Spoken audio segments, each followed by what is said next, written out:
Hello everyone. Welcome to the fifth episode of Timeless Talks with Sam and Jingles. And today we have an honorable guest, Mm. Lauren Poindexter. Wow, hello. Hello. So today's topic is going to be quite interesting because we have a specific topic we want to be touching on. Mm. It's basically going to be talking about like transitioning to like a new environment and adjusting to them. Um, Overall, before we start, like, can you tell a little bit about yourself before we get it? Yeah, so right now I'm in Korea. I've been here for about 2.5 years now. Before that, I had just finished my master's for a period of 2 years in Indiana. And before that, I worked for 2 years in a high school in Indiana. And going back before that, I was in upstate New York to do my undergraduate degree. Um, and in high school, I was back in Indiana. So I've really been out and about for the last 13 or so years in different places. Okay. Mm. So in terms of like those places, Mm. which places have you been in terms of like country or like cities or Mm. yeah. Mm. So high school, I was in Muncie, Indiana, which is about an hour outside of Indianapolis. College, I was in Ithaca, New York. I went to Cornell University. During then, I did spend some time in South Africa doing like small business consulting. So I was in Cape Town for Okay. about a month living and working. After college, I went back to Muncie to work at the high school, and then my graduate program was also in Muncie. And then I made the leap to Korea, Oh, and I've been wow. here since uh, January 2021.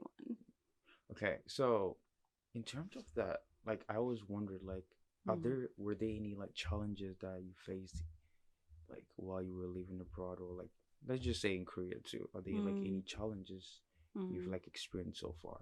Yeah, I think the biggest challenge is always trying to balance who I am versus the potential of who I can be in a new space. So, how do I keep myself as a person, but also start to integrate and kind of assimilate into the environment I'm in? I think, particularly in Korea, not being fluent in Korean, really truly knowing the alphabet and like survival phrases, Oh, that's true. it feels difficult to fully feel immersed. There's always that feeling of like, okay, I get to the how are you? How are you doing? What's your job? Where are you from? And I'm like, okay, well, let me pull up Papago if I want to go any Uh, deeper. And so I think I'm at a point now where I've realized if I want to make deeper conversations, I'm going to have to do the work language wise, but it does always feel like I'm not fully immersed. I'm not fully here and living in it. Almost mm, like I'm a guest star on an episode of Lauren's Life in oh, Korea. I'm not a nice, main nice, character nice. yet. Mm, Also about Korea. Mm. So now you're here. Mm. Could you tell us like what are you doing right now Mm. and what's going on in your life right now? Yeah. So like I mean we're here at Utah Mm. right now. Mm. So Utah UAC, Utah Yes. Asia campus. Yes, yes. And could you tell us like what you're doing here and how do you find it?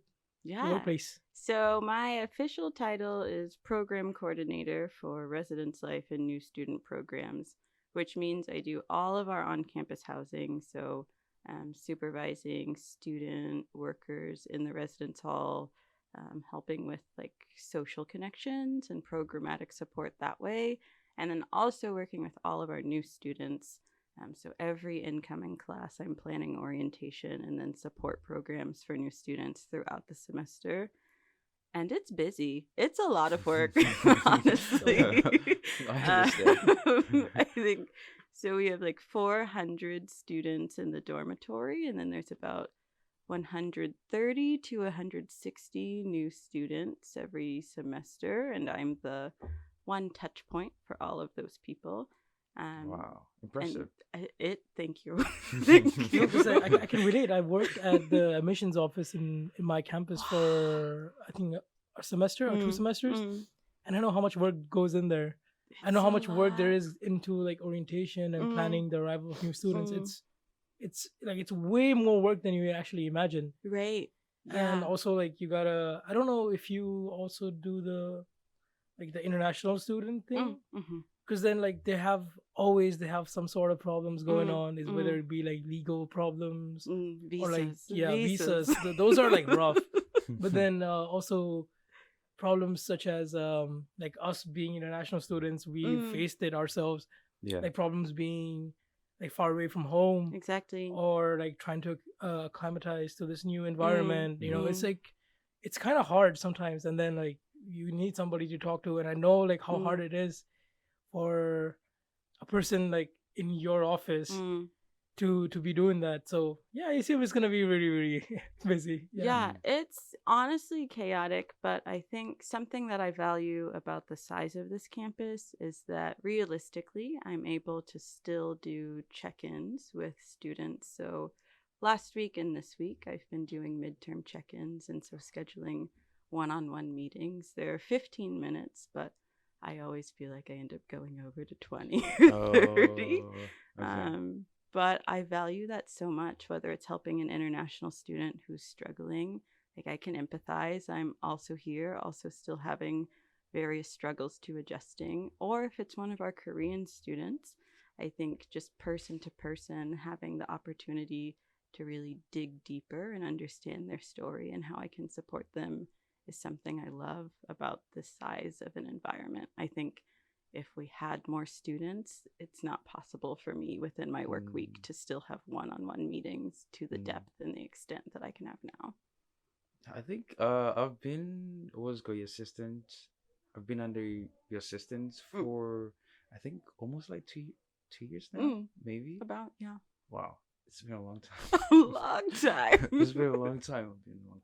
So just like going off the topic, so mm, like a lot of times like there are individuals who are mm, like going through like transitioning. mm, What are some stuff that can you do to like overcome like the challenges that they faced in mm. adjusting to the new environment and all that? Yeah, I'm a big fan of reflection, self reflection. That's where I start. So I personally do a lot of journaling, I do a lot of mind mapping, meditation. I think you arrive at a point in your life where you just have to stop and critically think, what am I experiencing from this experience? What parts am I enjoying? What parts make me feel uncomfortable? What are the common themes? And then break those down. Once you get your keywords, it's like, okay, this feeling of joy keeps coming up. I'm seeking joy. I don't have joy. I feel joy in this context. I don't feel joy in this context. Mm, And then make a plan. So whether it's like 15 minutes of I'm going to do a joy seeking activity this week and reflect on how that made me feel, or I'm going to avoid this person because they drain me of my joy. I think mm, it's really trial and error, but that's the fun of life, right? Like I don't think there's a catch-all, you can do this and you will have an easy transition. I think there's so many things you just have to try to figure out along mm, the way, but that adds value to your experience. mm, But it really starts with reflecting on what you've been through, what you're experiencing. I don't think it's like how to ease your transition and you can Google it and take someone else's word for it. I think we're mm. too complex as individuals for that to happen. So like like for individuals that are transitioning to Mm, like Korea or when they first get here, mm, what are some advice you would like usually give them like mm, before like they get into everything, especially there's like cultural differences and all those kind of stuff. mm. What are some key tips you would probably like suggest to them? Yeah, I would say my biggest tip is to not rely on Korean popular media as your basis for how you think you'll experience this place. I Mm, think, especially with the K wave right now, there's this idea of these series, these dramas, these music videos, they're documenting real Korean life as it happens. And so I see students come in and they almost feel like they're this authority on what Korean life will be. And then they get here and they experience an inconvenience, or it's not happening in the way the music video said it would happen. And they're devastated. They're just completely broken. Like their dream, their vision, their hopes. Like, oh no, why isn't this my reality? So I think coming in with kind of a blank slate, like I will live my life as I literally experience it. And maybe I can have a vision of where I want it to go, or experiences I want to have. And you can structure your life in that way. But I think coming in with an open mind of what this culture will be, and really forming connections that will help you experience the culture genuinely, not just the packaged tourism version of a country, of a city, I think is the best advice I could give, especially for Korea. And I think the way Korea's packaged to the rest of the world right now. I think there's an informal specific term for like those kind of people coming with like a lot of expectations. If correct me if I'm wrong, Korea Boo. Have you heard of it? Korea booze. Yeah. Yes. So Rampant. A lot of time when they get here, they get super disappointed with like the stuff that they encounter, because in reality they had this, like in their own mindset, they had their own reality coming in. So when they get here, it just gets a little bit off the rail because they don't know how to adjust to the new environment, which kind of just like make things worse for them. But then isn't that true for like every place that you go to? Because as a person that moved around a lot, do you think that affected you in any way? Like having some expectation of a place and then... Yeah, that's honestly a great point. As I think back to my undergraduate experience, specifically coming in, it's like, okay, I'm going to this highly selective Ivy League university. I'm going to thrive. I'm going to flourish with all of these really smart people around me. And we're like working towards the common good and we want the best for the world. And then I literally get there. It's like week 2 and I try to find people for a group assignment. And they're like, why would I help you? If you get a better grade than me, then you're going to set the curve. And it's I'm not going to work with you. I'm like, okay, one off. And then through the semester, it was that continual, like, no, I'm not going to cooperate with you, or I'm going to tear pages out of textbooks in the library so you can't have access to the material. And I'm like, oh, no, this is cutthroat. This is not the vision I had created for myself. This is not the admissions brochure that I read. And it was tough. It was really tough. I really struggled in my first semester because I was so set on these people. We share a common vision and we're all here for the same reason. We all have the same goals and we should be helping each other to reach those goals. And it was not that at all. So, guys, Ivy schools have been exposed. Be careful out there. Do your research. You don't want to be left out on your assignments. Correct. Oh my goodness. Cooperation was not the key. Yeah, because if actually talking about first semesters, I do remember that when I first transitioned to like first year undergrad, like my first semester, I think it went easy because I had been living here for like a long period of time. So I think in terms of like transitioning, I didn't really go through the same transitioning compared to other students that were like very new here. I had gotten used to the culture and all. I mean, till now I'm still like learning, but compared to my understanding about the culture and compared to the new students coming in, it was quite different. And I think it made things much easier for me, and then it wasn't able to go through that phase. So sometimes, like till now, I'm still like trying to understand how those kind of students like to go through doing their first semester and all that. Yeah, like you're trying to regulate just your life and who you are as a person on top of academic assignments, maybe adjusting to a new educational system as well. It's a lot. It's a lot to balance, and you're probably 18, 19 years old. Literally, your body's still changing, your mind's still changing, trying to figure out just who you are and who you want to be. And then I'm over here like, yeah, so anyways, start to like plan out your career and map where you want to go and what careers you want to have and like what activities you want to be involved in. It's a lot to balance. Yeah, because I'll say this for sure. My first semester, I was still figuring out how I was gonna like have my social life and then school life all together. Right. I think for my first semester, things were actually pretty good. It went well, and since I was able to adjust quickly compared to other people, it just made things more natural. Right. For me to like get used to it. But I'm pretty sure Sam's transition was quite different because when he got here, that was when COVID had started, right? Yeah. So when I came here, I came in 2020 fall. Okay.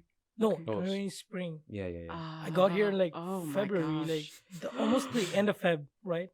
So I got here, I was like excited, university and all that. And then I come here a week later, bam, closed. I think we're done. We're canceling this. It's like, can you go outside? No. Can you drink water? No. I was like, huh? What do you mean? Because I do remember correctly that as soon as like COVID like hit, like people were afraid to cough.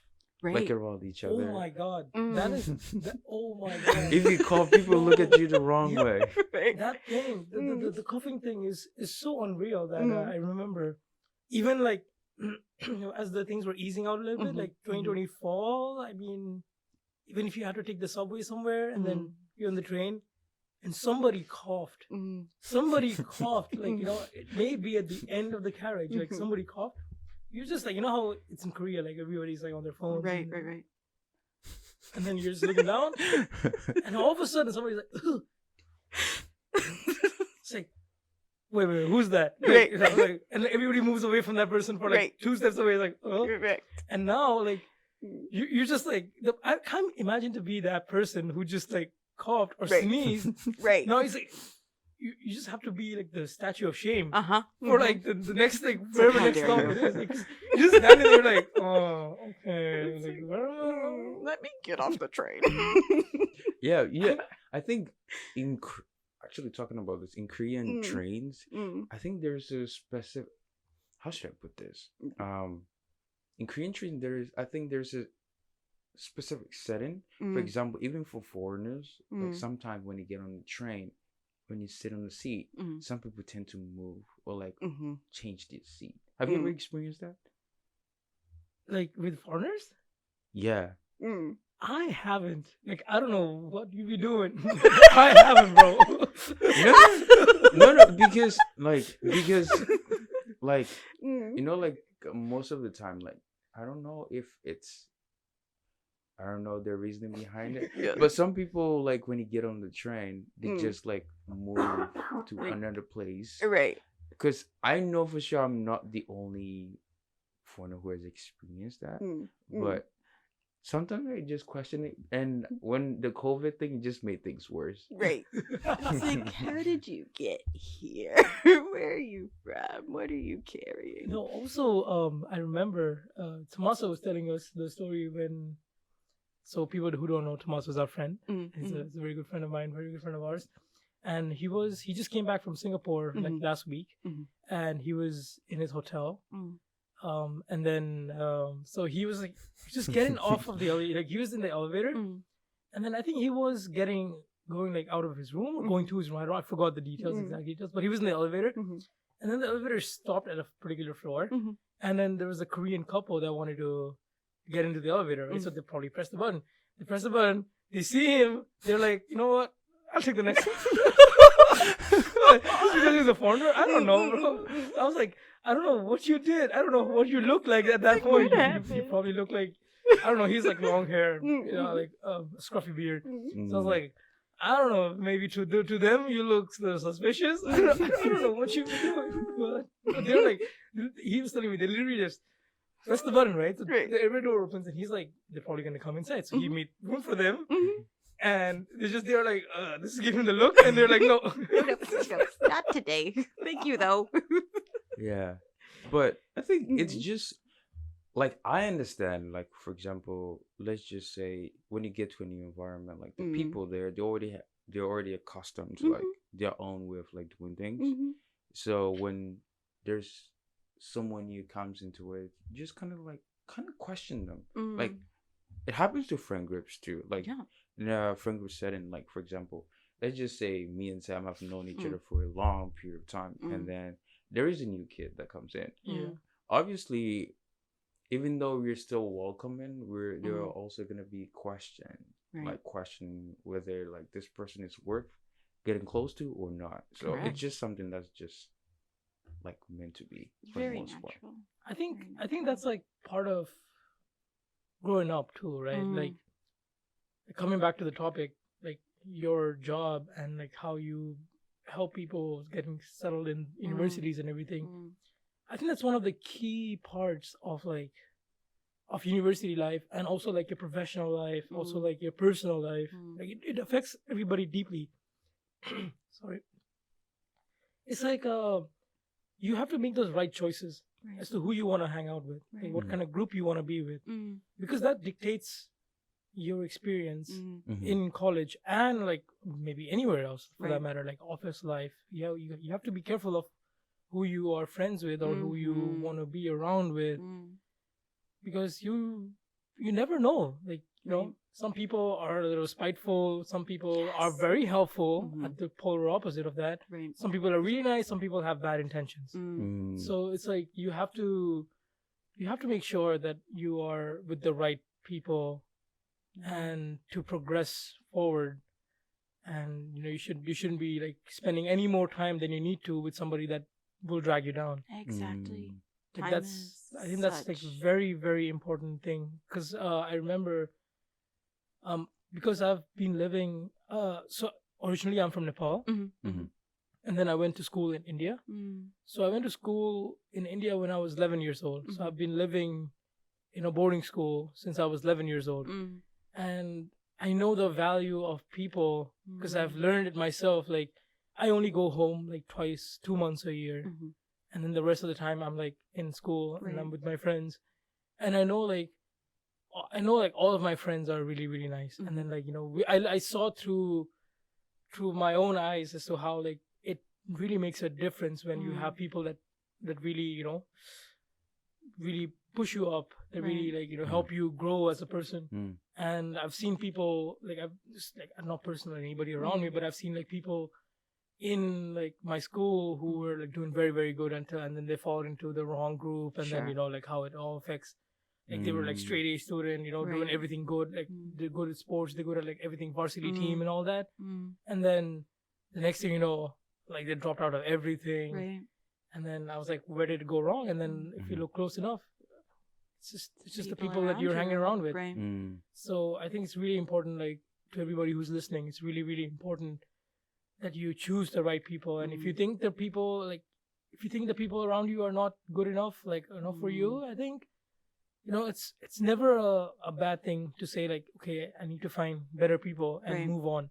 Right. Mm. Because if you hesitate to do that, then it's just gonna harm you in the long run. So you just have to listen to yourself sometimes, when it comes to that.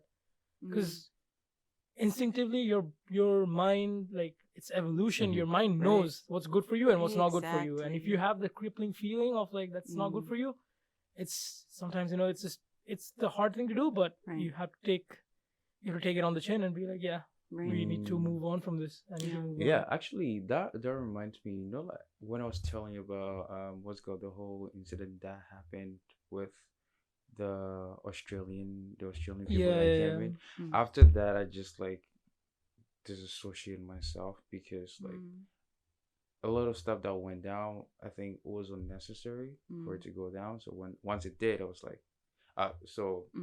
basically the backstory was like in February I ended up doing a collaboration with some Australian people, and then there were some specific terms and conditions that were supposed to be met. Right. However, they ended up not meeting those terms and conditions, which kind of just affected like a lot of things. Right. So basically, I had to just like ended up like disassociating myself from them mainly because of that. Right. Like when Sam touched on it, just kind of just like made sense. Yeah. Yeah, but Yeah. it's It is like really- it is completely required. Like you have to make those hard choices. Right. That's the part of you growing up, and also like it's really important for your own mental health. Yeah. Absolutely. And I think there's so much pressure that we put on ourselves when we go into a new place of like, I need to be open to every opportunity that comes across. No, baby. No. I think exactly like you said, you have to trust your gut and your intuition of, sure, this person wants to reach out to me. They look like they're interested in connecting. I should be open to that. But if you have that feeling, I don't enjoy this, I don't value this, it's not worth your time. Time is such a precious resource in your life that you can't give it to everyone. And that's okay. It's okay to say, no, I don't think this is for me, or thank you for your interest, but I'm not looking to connect right now. I think that's such a valuable skill to build up and to possess. I think you remember when I was trying to figure out how to what's it called? The one time I was telling you, how do you say that's a you problem? No. in a professional way. So there was this whole thing, right? Okay. How do I put this? So there's a whole thing that happened. So I think it was regarding the Australian people. Yeah, it was. So he had to like send them a message, and he was like, so we were just sitting right here, in this like area. So we were sitting here, and we were working on the podcast. I think that day. Yeah, I we was were also working on the podcast. podcast, and then he was like, he was so like he had a lot going on in his mind, and he was trying to like make sense of everything that was going on. So he's like constantly typing to some people. He's doing all that. Then he looks up to me and he's like, Sam, how do you say like that's a you problem, but professionally? And I was like, I thought about it, and I was like, dude, I don't know. You know what? Like, why don't we ask ChatGPT, right? So the ChatGPT being the hottest thing right now. Okay. Let's search ChatGPT. We search on ChatGPT, and it's like, and I was like, damn, this makes so much sense. And I was like, yo, check this out. And what it read was like, I'm sorry, but this lies beyond the scope of my responsibility. Yes! This falls out of my scope of responsibility. And I was like, that's it. That's the truest sense of the word. Like, that's the truest sense of the phrase. Just use it. He's just like, type that out like immediately. I was like, yeah, send it. Yeah, because like the whole situation was like, well, I was super angry, if I'll be honest. Like, but at the same time, I had to make sure I was not like, what's it called? Getting too much into it. But it got to a point where I was like, I'll just have to like cut them off because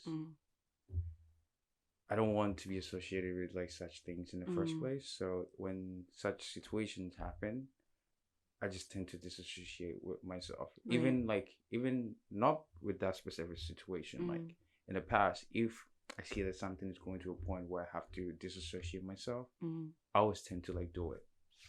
Right. Is that your phone or is that? Oh yeah, that's just a notification. Oh, okay. I was like, what's going on? Is it my computer? Like, what's going on? No, but like for that one, I really, really wanted to figure out how to say that because like it was not my responsibility to like do that, but I wanted to help, but the way they were handling things, I was not very happy about it, so I had to like make that decision and just okay. Let me ask Lauren something. Like, okay. So, recently, like, there's been a lot of things that have been going on around campus, and also like in Korea in general. That whole Halloween thing last semester and all that. Like, people struggle with a lot of mental issues, mental health issues, and especially in college because there's like you have exams and whatnot, and everybody's going through like 10,000 different things at once. How do you think like people can manage like a healthy mental health, like a healthy mental, and also like healthy relationships with everybody around them, and also like go to class and be productive and everything? Like, what do you think is the best like way to achieve this? Honestly, this might be a hot take. I think more people should take leaves of absences from college. Oh. Bye, guys. Peace Okay, out. bye, guys. You heard it here first. But no, truly, I think, especially using Itaewon as an example, there was so much collective grief, collective trauma, and I don't think many folks processed it because they felt like, well, I still have midterms, I still have papers, I still have finals, like my priority's college because I've enrolled, my parents have paid so much money, or I've paid so much money, I can't give this up. I get getting through a semester. Take a semester of leave. Like I struggle when students come to me and they're like, yeah, I'm stressed, I'm burnout, I haven't slept, like I didn't eat in 3 days, but I'm here, I'm going. I'm like, you're not going though. Like your quality of work has been compromised, your general well-being has been compromised, and so you're forcing yourself to do this thing and you're not even getting the results that you want or the results that you're capable of. So rather, why don't you just take a break, rest for 15 weeks, come back and do your best. I think I like that. it's all about balance. Like this idea of you have to complete college in 4 years, 8 straight semesters, that's your only option. No, I think the pandemic has taught us that rest is so necessary, flexibility is so necessary. Sure, it might extend the period of your life that you thought that you were going to have your degree by 22 and then hit your job by 24 and be earning this by 30. The road to success, the road to fulfillment is not linear. There's not like a path. I think it's winding and you go back a couple steps and then you hit your stride eventually. So more leaves of absences. But if you know that's not for you, then I think you have to build in time to just stop, to not do anything, to just reflect, be a sponge in the world, be a couch potato for a weekend. This mentality of just going and going and going until you're exhausted just does not make sense for getting good results or the results you feel like you're capable of. It just doesn't compute. It's not possible. That hustle for 4 years and then I'll rest. You never rest because then you're in your company, you're in your job, and you put a new set of expectations on yourself. So you have to find the time to give yourself a break. Yeah. Also, talking about that, when that whole incident like happened, that was when school was about to start. So if you remember, I made a post about being like exhausted and I was gonna take like a month or two off from like what's it called? Planning anything. So after that, like after that whole actually I was trying to do like a month or two, but then after like 3 weeks, I think it was like I was back to my normal self after that whole incident. And then after that, things have actually been a lot better because like I'm able to get those kind of stuff like done, like, and it's been more effective because I had a time to just like fully rest. Before that, like I think I was like consistent. I was doing like back to back like plan stuff, and with that, it just kind of just helped me just like relax a little bit, right, and just recharge my batteries and just like get back into it, which was good. Yeah, that brings up the topic about like networking. What do you think is the best way to network in like a new environment to get into?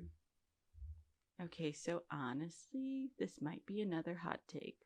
I love the idea of like dating apps, like apps to meet people, even things like Bumble BFF, where you're just looking for friends in a platonic way.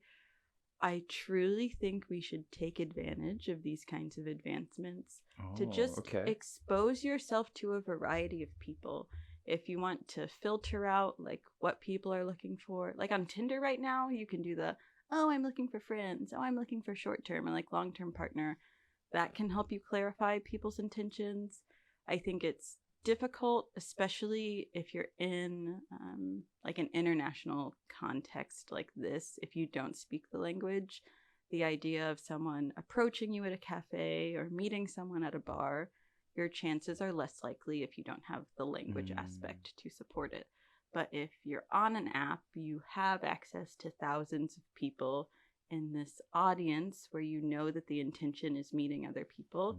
I think that can be so valuable. Yes, you need to do a lot of screening. I'm not saying just jump on the apps and meet anybody who wants to meet you, but I think there's greater potential in doing so. I would also say getting involved in different community organizations. So if that's a church, maybe you like to do music and you found like some kind of music group, you go to a pottery class and you do that. For me, it's been my gym, and I found a community through there. I think you have to have an investment in the surrounding around you. Particularly for college students, you have to get off campus at some point. Having your only network in the campus has its value, but I think going out and meeting people who aren't affiliated with a university is more, even if not more important than the connections you could make on campus. Yeah, you know what do I say to this? Go out, drink a little, go to the pub. Go to the pubs. I value that. I do. You know, when people are drunk, they tell you all sorts of stories. I'm kidding. I'm just kidding. No, but seriously though, you can go to like some pubs out here for like if you want to meet some people. Like I think I remember I met a professor. Do you remember that? Were you there? The professor from like I don't know where he was, which university he was from though. But then I remember like we all were there, and then there was this one at Songdo City Bar, and there was this professor who was also there for like he just came to drink or something like that, and we all were just having a chat, and then he was very interested in our topic because I think I don't know if you know Aylor. You know Aylor, right? Aylor, who works there? I mean, he used to work there. I don't know who that is. So, bro, probably no. Okay, never mind. So Aylor. So we were having a chat with Aylor about like how like Latino people and Indian people look very similar, and then we had a whole like anthropology kind of stuff going on. Yeah. We're like, because they migrated from here and everybody moved there, and that's why they are similar. And, the continents are connected.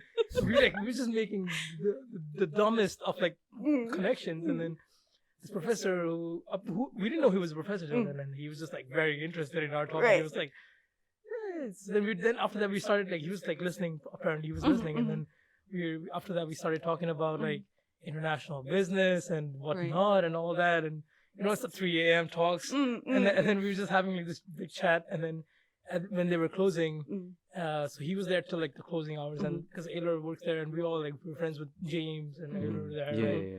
James is a really nice guy though, like over there, he's really nice.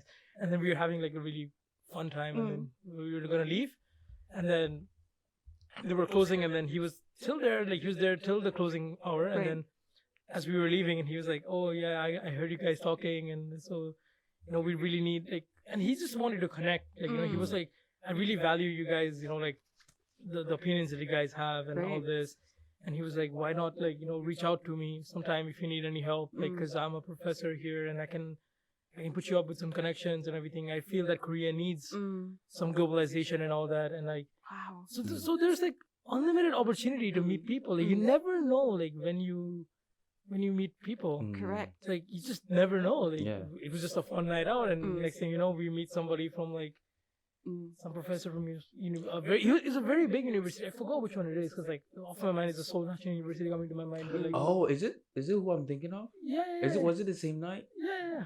Oh wait. Also, I think maybe this was a different night. So I do recall there was this one time we just like went outside. I mean, we went out and we met this individual. He worked at like a big company, and then like we just had like a random chat, and then he ended up with what's it called? I think maybe one of us got him a drink, or he got us a drink, and then at the end of the night he was like, if you guys need any connection or like in Korea, you just have to just. He ended up giving us his kakao. Do you Yeah, remember? it's him. It's him. Yeah, it's Yeah. him. Oh yeah. It's him. He ended up giving us kakao. So he's like, if you ever like need help with like any connection, just just let me know. Yeah, just and let like, me know. he was so willing to help us, and like, so you never know where you meet people. Like, you know, you just don't. So I think the value of having outside connections is really, really important. And also, like, to add to your thing, like you were saying, like groups and apps, right? Apparently Jingleson didn't know about this as well, but Facebook groups in Korea are very big. They are. They're They very are. big. I was shocked. So if I only anybody- found out about the Facebook thing yesterday. so if there's anybody out there who's looking to make some connections and stuff like that, you can always go to, like, in Korea especially, you can always go to like the Facebook group chats. You can find particular groups for you or whatever you're looking for. Right. Like, for example, we have a Song the Community group. And do you know of that? I know now. No, I'm gonna there's- go there's a- on it. there's- There's a Song the Community group which has a lot of foreigners, because a lot of foreigners are here. Here. And there's like people residents of Songdo, like this particular area. There's a big group. There's a private group and a public group. You can join both if you just have to answer a few questions about like how you got here, and like, I mean, like, what are you doing here? Are you studying here? Or do you live in Songdo? So it's like basic questions. Right. You answer those, and then probably the admin will let you in, and then the group is like very nice. They're very helpful. Like, some people need some help for something, you know. There's always, like, if you have a problem, you can ask people from here. They'll be always ready to help you, because I've seen like people having like various different problems, and they're always willing to help. Somebody's always willing to help you. They will assist you the best they can. If you want to meet up, have lunch or something like that, you can always put it in the group chat. I've seen those posts as well. Like, I don't know if it happens, but like, I've seen those posts and stuff like that. So I think it's a very, very valuable resource. Like, if you want to connect to international students in Korea, there's a group for that too, like international students in Korea, I think, on Facebook. So yeah, Facebook groups in Korea is very, very big. So people looking for connection, people looking to build more relations outside campus, outside, like, please go check those groups. They're really, really good. Yeah, also, like, one thing I always try to like make a point to people is like, especially with like students, is like connections matter, and who you know also matters. Yeah. For the most part, like, for me, like, I like to go out, but I go out not to just sometimes just for the fun.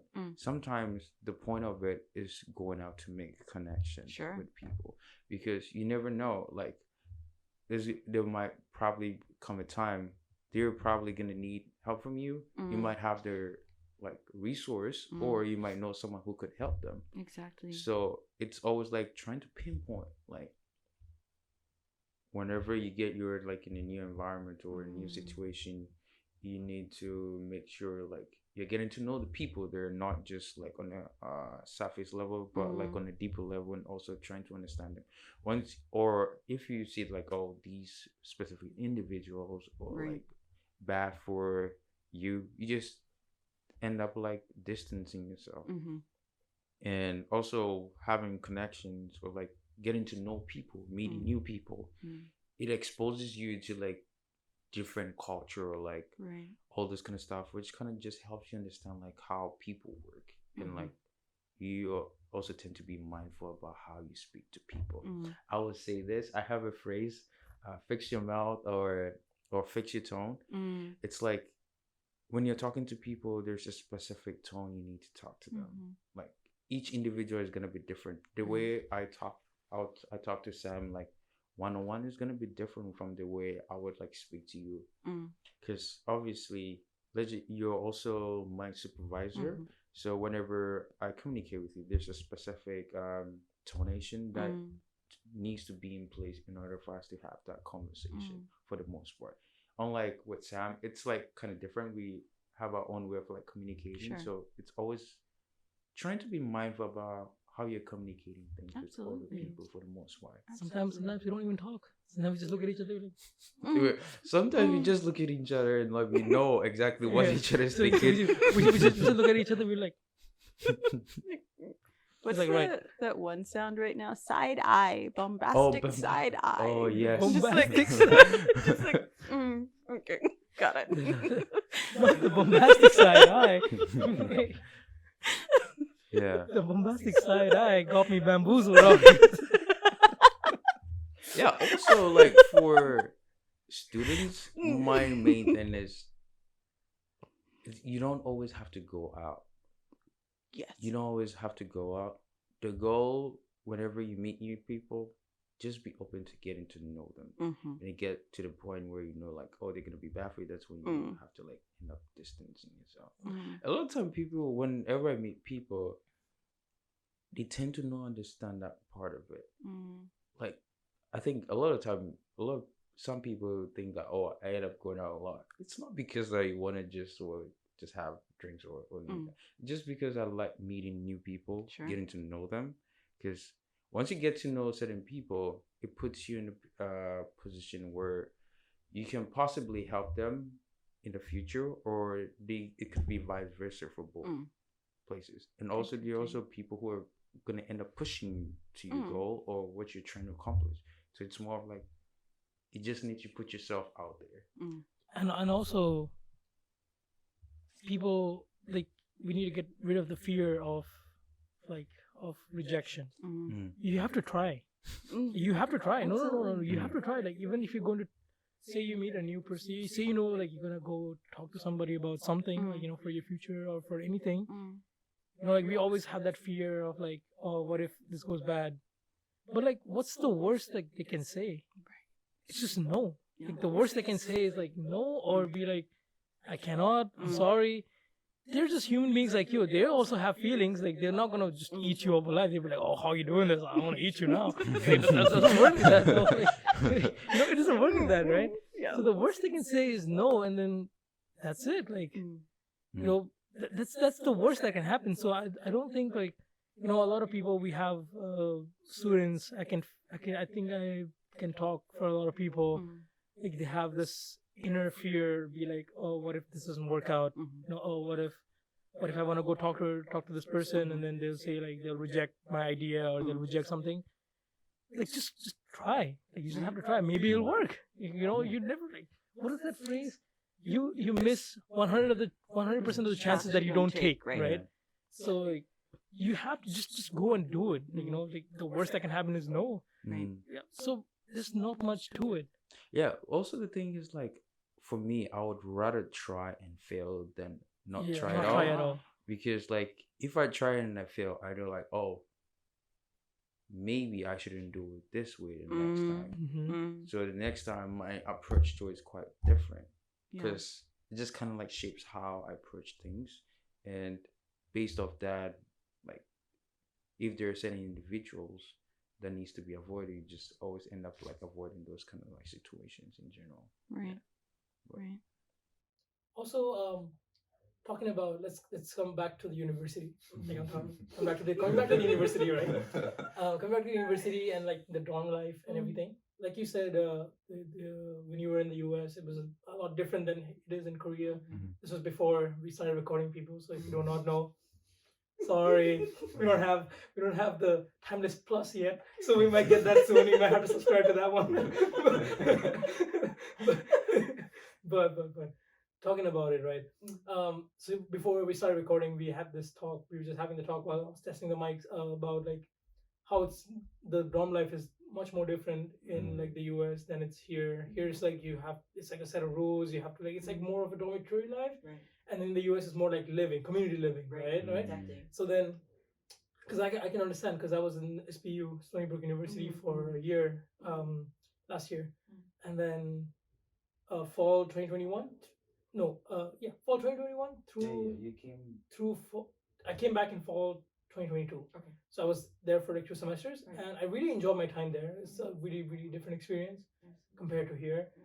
The reason why I like it so much, like why I felt it was so different, it was so nice, was like, first of all, it's a big university. Like, I mean, here it's kind of small, but like there it's huge. It's humongous, right?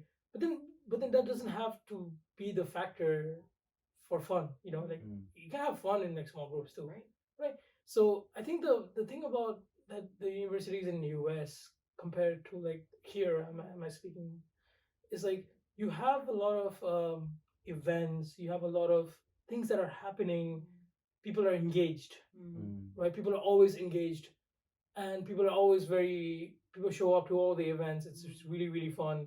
So, but then the thing about like the university here, life here, is like, I'm not saying that people don't show up to events. People do show up to events. There are events happening, but then it's not to the scale. Like, people don't enjoy it to the scale like they do outside, because I've seen that.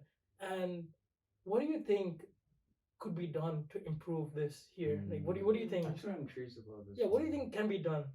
I think it's fascinating as a person who hosts a lot of programs and events here. It seems like folks go to events with the expectation, I will get something out of this. I will get a material good out of this if I go. And so that's their primary reason for attending a lot of campus events. Like, I'll get a food, I'll get a phone case, I'll The get free donuts.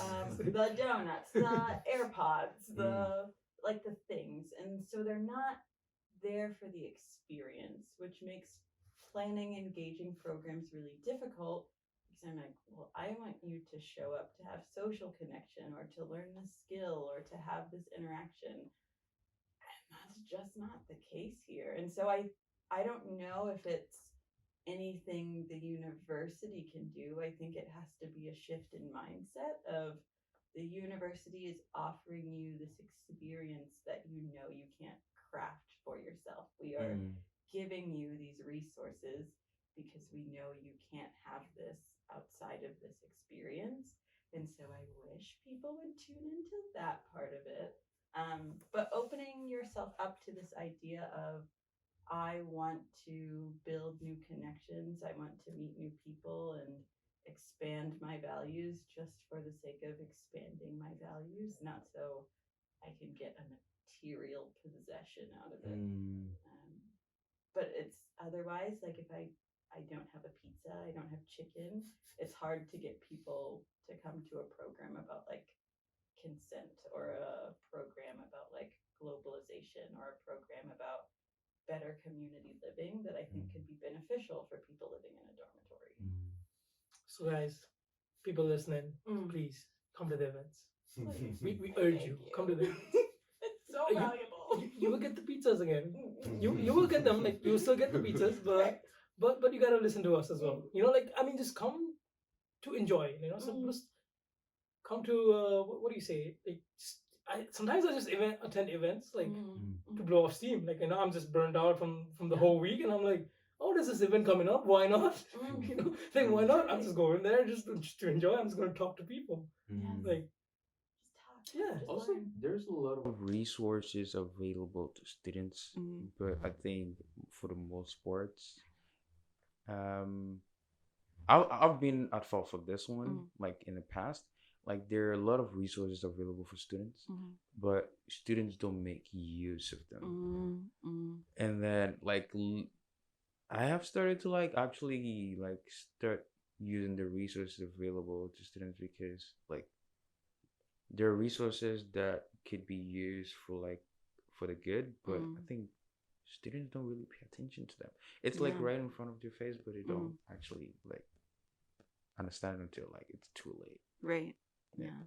And I also get the reality, also overwhelmed with choices and exposure.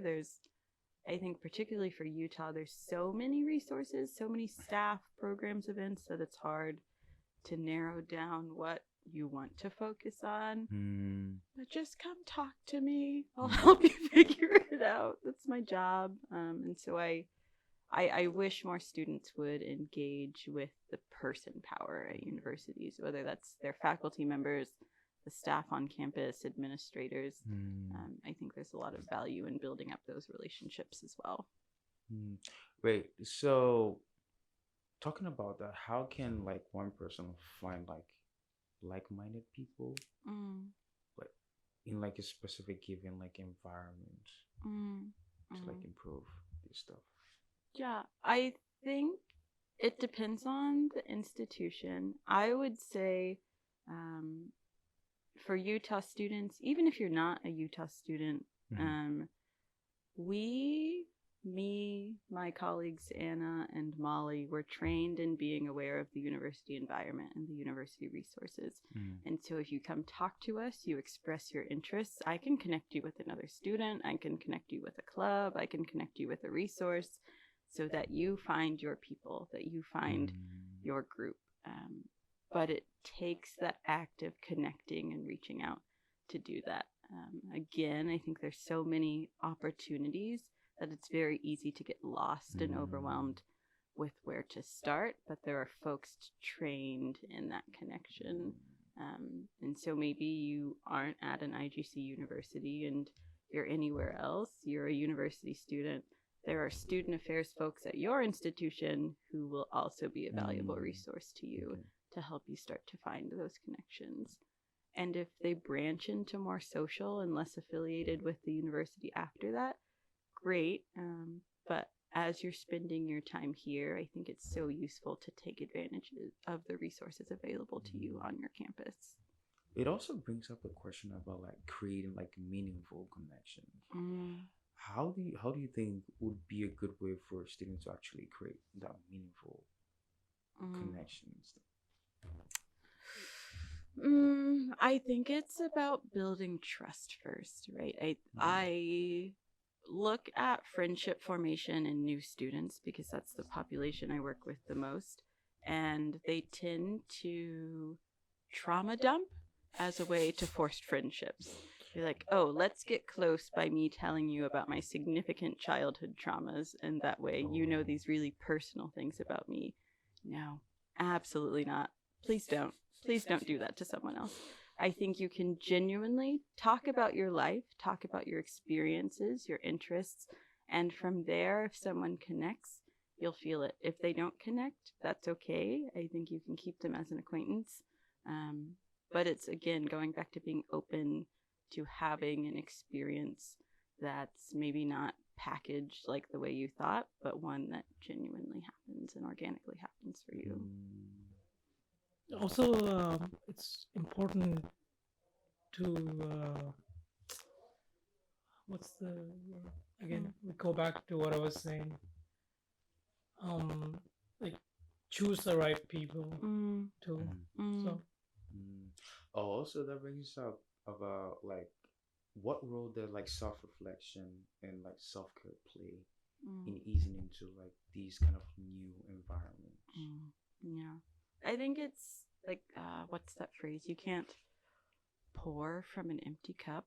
You can't expect to build fulfilling, build meaningful relationships when you're in a place of like exhaustion and despair. Like the relationships you are building as a person at that point are fulfilling to you at maybe your lowest, but when you think about when you're thriving, when you're ambitious, when you are living your best life, will those relationships still fulfill you and sustain you in the best way? So I think you have to get to a place of, I'm okay, I feel good, I feel like I'm ready to invite people into my space. I'm ready to be in a place where I can have mutual connections that will also be valuable for this person.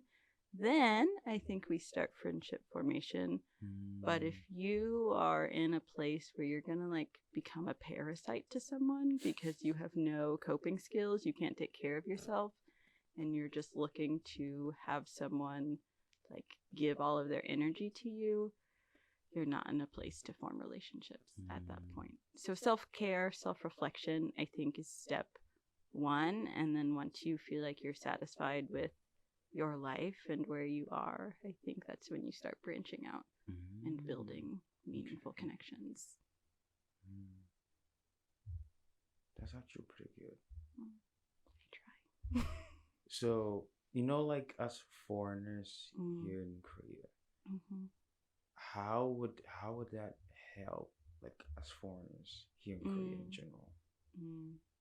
I think so. Myself, for example, I felt the most connected to Korea, to this environment. I took a solo trip to Busan, and I was just on the beach. I had been meditating, and I was just kind of living my life, and I feel like I was fully aligned. Like I was happy. I knew what my goals were. I knew what my ambitions were. And those relationships that I had with people who would approach me, like compliment my outfit, ask like, oh, you're so brave for coming here alone. Like, why would you do that? I think when you are in a place where you're just comfortable with yourself, you almost just attract folks who are like, I'm so curious about the way you're living your life. I'm so curious about how you're here having this experience. But I think when you're in that place of like, I'm so unsure, I don't know who I am, I don't know where I'm going, you get so insecure and you look so closed off that you're not going to find similar connections. And so truly, it's getting back to that alignment of, I feel like I'm really me and connections could be valuable, but if I don't find them immediately, I'm still okay with myself. I'm still supporting myself and I'm comfortable here in this position. For individuals who are like overwhelmed or like discouraged during like the transitioning process, like how can they be like adjust to these kind of like environments in general? I think if you are overwhelmed, maybe just focus on one aspect of your life first. So if you think that social connections would add the most value to your life at that point, think about what you've done previously to try to make social connections. What is your current capacity for making social connections? And what will you commit to in the future to make that happen? So if you haven't done anything, well, great, you can start doing something. That's already an improvement. If you feel like you're going out, you're trying your best, reevaluate where you're going, how you're approaching people, and what feedback you're getting. And then think through, are you really in a place to invest more time and more energy? And if not, go back to self-reflection. Take yourself out on a date. Like, form connections with your inner self first. And if you are, go from there. That's what like something I say to people all the time. I just tell them like, just go out, do things that you like. Just go do things that you like. You know, don't listen to anybody else. Like if you like walking in the park, go walk in the park. You know, like if you're feeling overwhelmed, if you're feeling stressed out, if you're feeling burnt out. Personally, that's what I do. Like I just go walk in the park, or I just go for a bike ride. Yeah. Personally, bike rides are a therapy for me. You know what's the best place for me to go? Like when I'm really stressed out, it's the pier. Oh yes, yes. Down by International University. Exactly. Yeah? The pier there. I just sit there and like watch the sea and just watch the sunset, watch the dock. Just like sit there and I'm like lost in my own It's world. peaceful. But then I tend to do that, and that's like the safe spot for me. So I just like doing that. I just tell people like if you're overwhelmed, people are people come to me like, oh, I'm so tired, I'm so burnt out, like I'm this, I'm that. I'm like, just go do things that you want. Like if you want to go to a PC bunk, play some games, do that.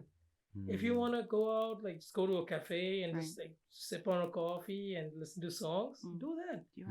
Like just do it. Like don't call anybody else. Just do it yourself. You know, like I think that's one of the most important things to consider when you're feeling overwhelmed. Like it's just do things that you enjoy for a bit.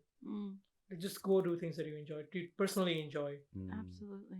That helps a lot. And then you're like just refreshed, and then you can come back to doing what you were doing. Truly. Yeah, adding to what you're saying, for me personally, like a lot of times, like I like being around people. Also, I like being with myself at the same time. So sometimes you probably see me around like a lot of people, but a lot of times you just see me by myself. When I'm by myself, that's my personal time.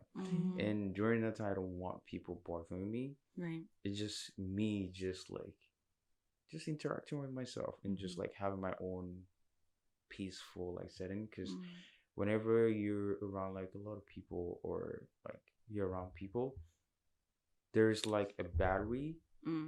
If the more you spend time with like a lot of people, the more your battery drains down. The social battery. So whenever like I'm getting to a point. I just like to be by myself. I don't want people like trying to. Obviously, if people interact with me, I'll interact with them. But it's also my personal time, so it's just I have to balance things out at the same time. But it works. It works for me, because it's not that I don't want to be talking to certain individuals or like interacting with them. Just like I'm just trying to just interact with myself too, not other people. Yeah, absolutely. Well, so this brings to the very, very last portion, or like the last question, or for this whole podcast. How can people stay motivated and focused on their goals? I think motivation is an incremental journey. Like, I think we think about motivation as like this, it's continuous, it's this long stretch, and it's like, I'm going to reach this goal if I just keep working hard and working hard and working hard. But I think you have to break it up into, I'm going to make this small, attainable goal, then reevaluate. I'm going to make this next goal and reevaluate. I'm going to make this goal, even if it feels like a step back. Once you accomplish it, it will launch you so far forward that you're that much closer to your end goal. And so I think it's truly just making things that are more manageable for yourself and more realistic for your current circumstance. It's hard to say 40 years down the road, I want to do this, and think there's one path that can get you there. You can't possibly imagine what's going to happen to you over the next 40 years. So I think motivation is truly taking time out to reflect and reevaluate as your life happens to you, as you continue to live. Also, that actually brings up, like a lot of time people are always doing like 10-year, talk about like 10-year plan. For me, 10-year plan, I cannot do the 10-year plan, but if it's 2 to 5 years, I can't do that. That's how I usually do my type of planning, because like the closer it is, the more effective I can be. Right. And the more I can like analyze my current environment, because if I'm to do 10 years, what if like we hit the 5-year mark and then stuff happens, you don't know which direction you're going to. Right. Even though you may have the 10-year plan, sometimes you go, I was telling you about this, like when I'm doing that, I tend to like to do speed, put in speed. And when you're doing that, sometimes you tend to lose focus, and then some parts just kind of like falls apart. So usually when I do like those kind of plans, like maybe 2 to 5, when I do that, I'm able to come back and reevaluate and then like make a new plan. Right. Instead of like doing the 10-year one, and then along the way, like I would have to like pick up the parts and then like trying to like make sure everything's put together. Right. Yeah. But I don't know if that makes sense, but that's just me. It does. I think you just have to go off of the resources that you have available to you at that point in time, which you can't know 10 years out. You can't know a week out even sometimes. And so you just have to adjust with what you have and make it work. Like I say, if anything is like deadlines like tomorrow or day after, that's a future Sam problem. Correct. Correct. It's like, right now, this is present Sam problem. Oh my gosh. But yeah, so I think it's been a good episode, and I think you should wrap it up now. Yeah. So we should. Yes, people tune into this episode, and also please, if you want to talk to anybody on campus, if you want to get some advice, come visit Lauren. Yes. She's really nice. You know where to find her. Yes. If you don't, the Utah building, Slick Lounge? Second floor. Second floor. What's the room number again? 206. 206. Okay, people, just come visit her. And she's really nice. She's really helpful. She will help you. I also have snacks. I have so many snacks. You'll get free pizza, maybe. Maybe if you try hard enough, maybe you'll get free pizza. But yeah. So it's been a good episode. Thank you, Lauren, for taking the time and talking to us. Perfect. It really means a lot to us. Yeah, it truly do. Yeah. We appreciate you. Thank you for having me. It's fun. It is. Love podcasts. Right. So thank you everyone for tuning in, and see you on the next episode. we'll see you on the next episode. Bye-bye. Bye.